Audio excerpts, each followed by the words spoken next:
First and foremost, your title. Your title gets indexed. It has the most weight.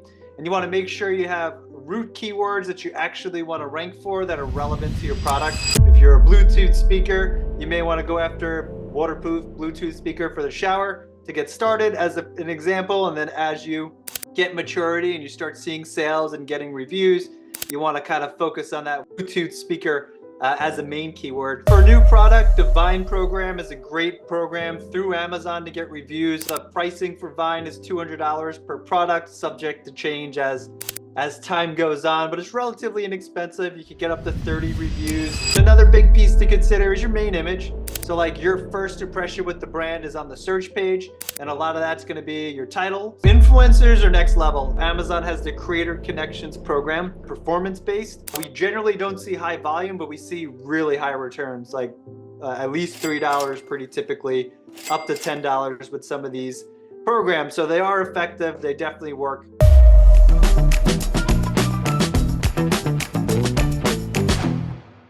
Welcome to our Afluencer Podcast. We are talking Amazon and Walmart store optimization today. We have Will Haire on. He's the CEO of Bellavix, which is a full-service agency focused, especially on the Amazon front. So I know this is a big interest to many of our brands looking for help in terms of optimizing on that Amazon storefront. So we wanted to bring Will on and kind of pick his brain here. So Will, thanks for joining us. And can we maybe start things, talk about the most important elements of that listing optimization? Maybe start with Amazon from that standpoint. So what are we looking for in terms of, hey, I'm on Amazon for the first time and I want to try to get found? What are sort of some of the checklist things that you take your brands through that you work with?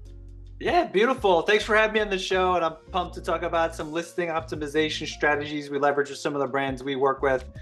First and foremost, your title. Your title gets indexed. It has the most weight. And you want to make sure you have root keywords that you actually want to rank for that are relevant to your product. The newer your product is to market, the more long tail you're going to want to go with those keywords. So if you're a Bluetooth speaker, you may want to go after waterproof Bluetooth speaker for the shower to get started as an example. And then as you get maturity and you start seeing sales and getting reviews, you want to kind of focus on that that Bluetooth speaker as a main keyword. Some other elements to consider. Sorry to interrupt, Will. Do they limit your keywords on Amazon? I don't have a store myself, so I'm kind of asking you as a newbie, but do they limit the number of keywords that you're able to list there? One more time, I missed the question. Do they limit the quantity of keywords that you? Yeah, like anything else. You also don't want to keyword stuff. I think like off the top of my head, and someone would have to Google this to keep me honest, like 200 characters, but that sounds like a lot. So usually, a lot of brands will have like a formula.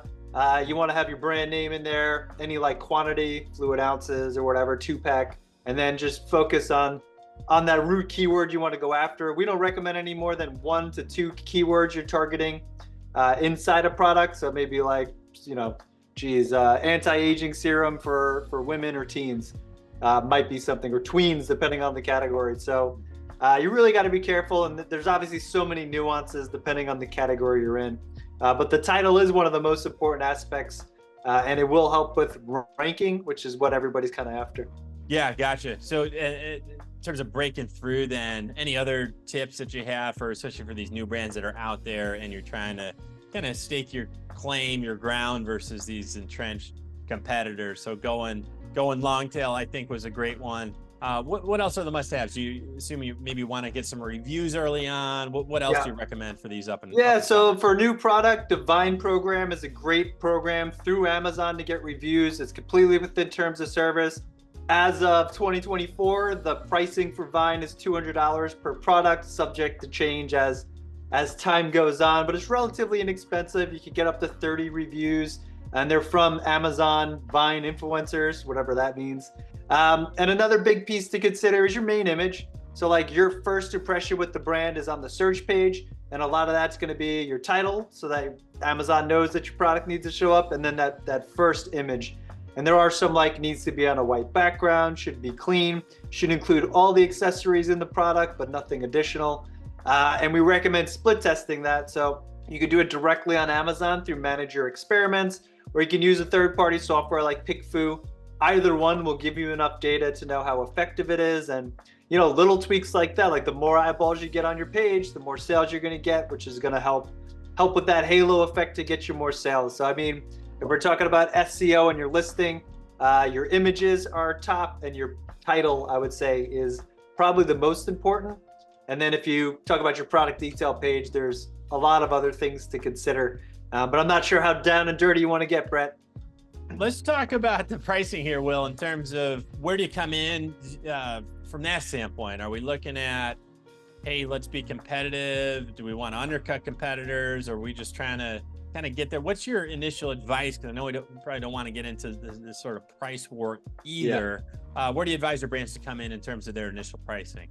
Yeah, so it varies depending on the category. And at the end of the day, if you're selling a premium product, like, you really don't want to take a loss on it.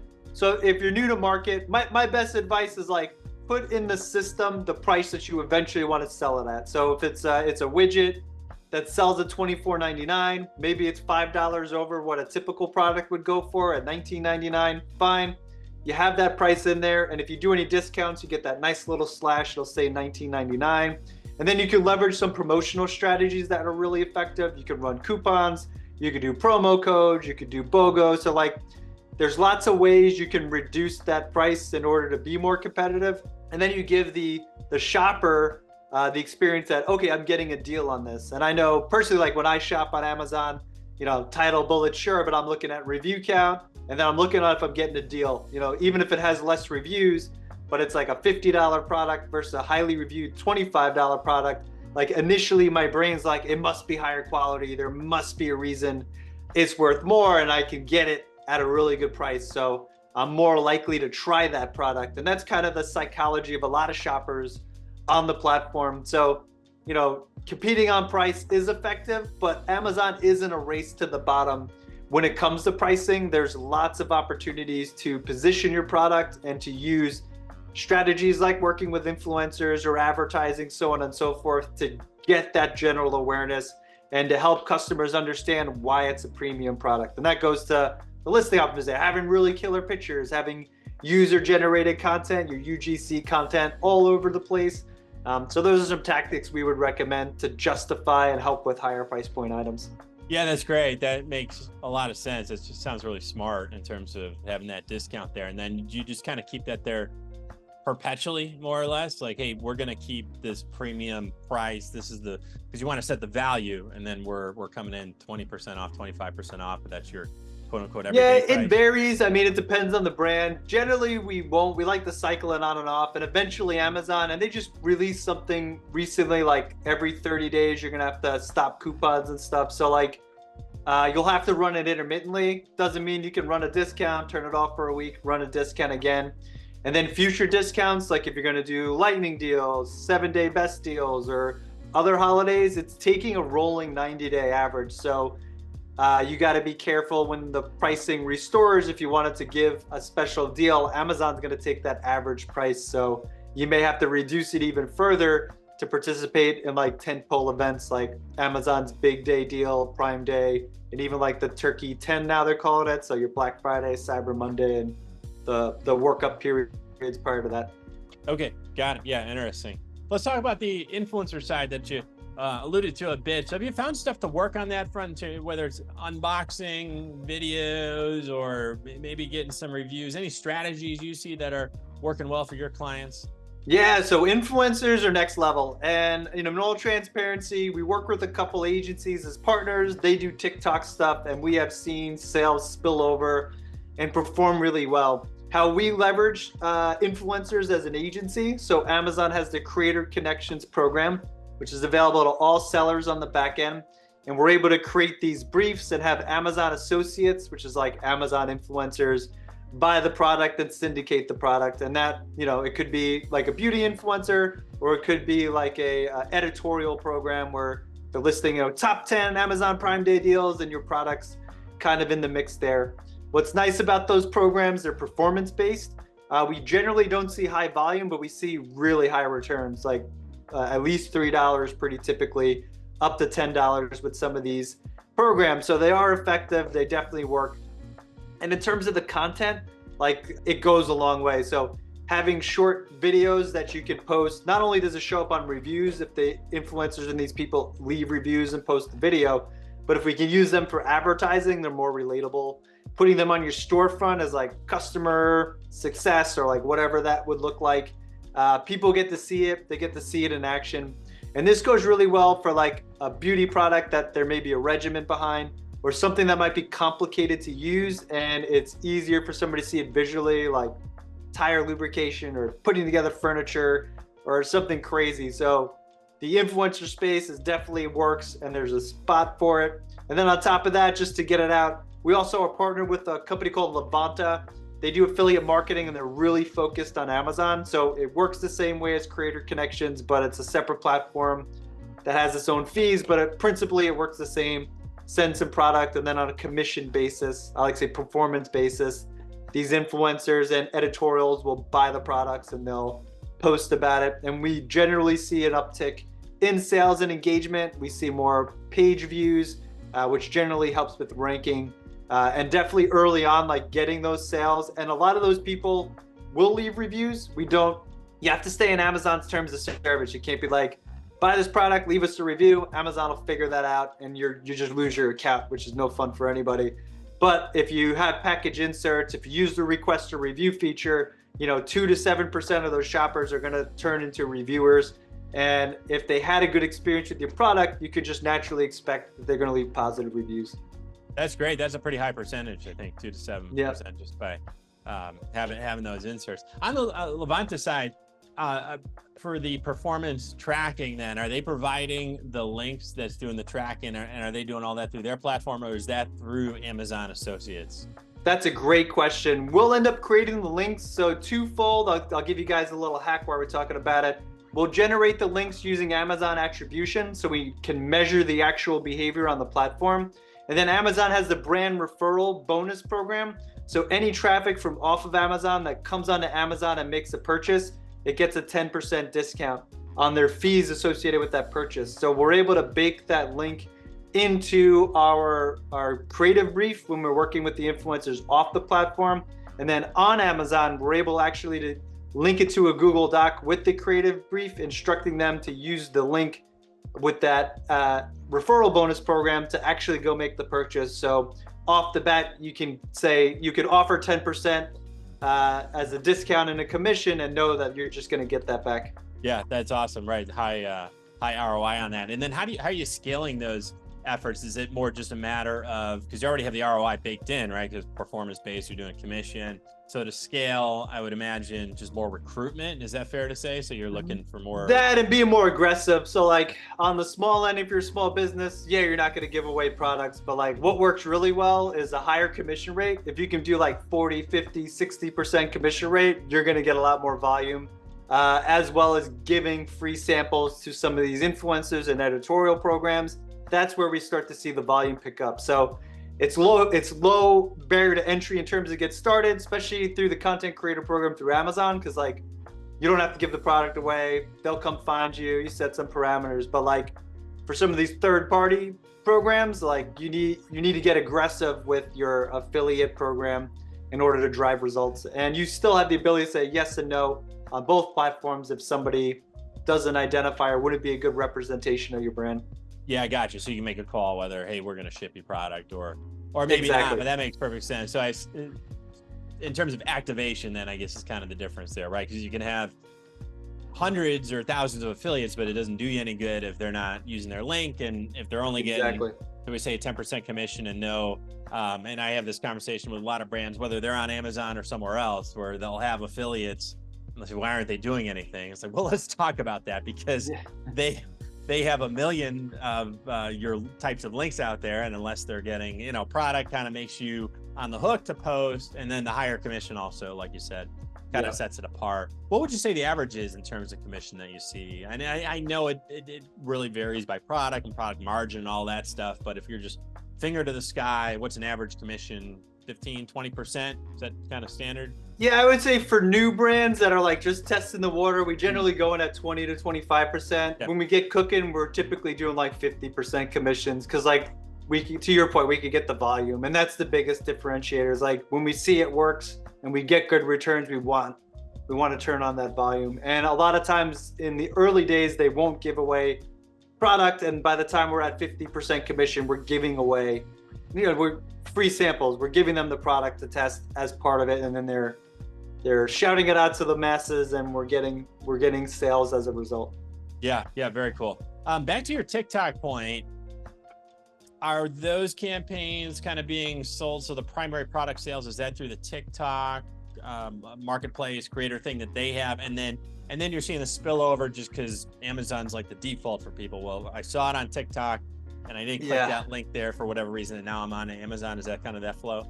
Yeah, that's it now. So there's a partnership with TikTok where you can buy Amazon products right from TikTok. But even with that setup, like we're seeing about 20% of spillover from like just traffic. And we've actually tested this across multiple social platforms. It's like when we're running something, even on Meta or on Instagram, like there is just a subset of shoppers that are like, saw it on here, I'm gonna check it on Amazon, or I feel more confident buying it from Amazon, especially like new to market brands. A lot of times they don't have the social proof and they may have longer shipping times. So shoppers are just a little more hesitant to make that purchase, but they are confident in Amazon because like returns are super easy and they know they're gonna get a legitimate product. Yeah, right. You're protected, which is huge. I mean, and they've been no questions asked. I mean, almost the whole time. I assume they lock you down at some point, but I've never had a problem with getting. I mean, it's like the money's in your account before you even click submit on the refund side. One more Amazon question on the attribution. So my understanding with the attribution links is that they're very valuable and they've been in there a while and nobody knows how to use them. So you're kind of probably showing people for the first time, I guess, the power of that and how you can track across the multiple partners. Is that fair in terms of your experience on the attribution? Is it? That is fair, and it's not perfect in all transparency. Like if they like influencers specifically, like they don't always use the links we tell them. They sometimes just go right to the platform. Also, like their audience may not use that link. They may get it from whatever or buy it on Amazon and then come back and just click on it and share it. So like it's definitely not perfect, but it gives, like, I always look at it as like it gives us ballpark figures. It lets us know, give or take, how well we're doing. And also you got to think too, like driving traffic from off of any platform, like, whether it's Meta or search to Amazon, like you're naturally going to lose people because like there's a natural loss as like there's more steps and stages, and to get somebody to do something on another platform is a big ask. So it's not perfect, but it's something and it's good ballpark data. Yeah, ballpark, right? Because you're going kind of big picture with it. Do you use the calendar at all as well? Just to say like, hey, we're doing campaigns now and we can see these, we got a sales bump. And yes, not everyone uses the link. And if we're doing, I mean, it's kind of the same with promo codes, right? Those don't always get used, but they can kind of show you the direction. Do you use like a time-based standpoint? Is that useful enough for you? So like, hey, hey, this is a big month. We did a lot of influencer stuff. This is good. Let's keep doing it. Yeah, I mean, you nailed it. So like on top of the attribution that's there, we're like, hey, campaigns kicked off on October 1st, for example. We started to see a bump on the 21st, and then we'll go back and be like, oh, these influencers did some posts, or like this ad campaign picked up, great. And then, and then sometimes we can't figure it out. Like we have a pet brand we're working with that like we were doing, give or take like 5K a week. And all of a sudden we did 50K in 1 week. And we went back to check everything and we're like, we don't know where the bump came in, but we got a bump, so celebrate, right. Which is a good problem to have. I mean, on the other hand, when you're a startup, you can see every bump, and that's not necessarily good. You can literally see every visitor. I mean, those are the early stages, right, where you see that stuff. So being able to not track it is can be good, right, from a volume standpoint. It just means it's kind of working. Cool. Well, thanks so much. Well, I'll get you out of here on this one.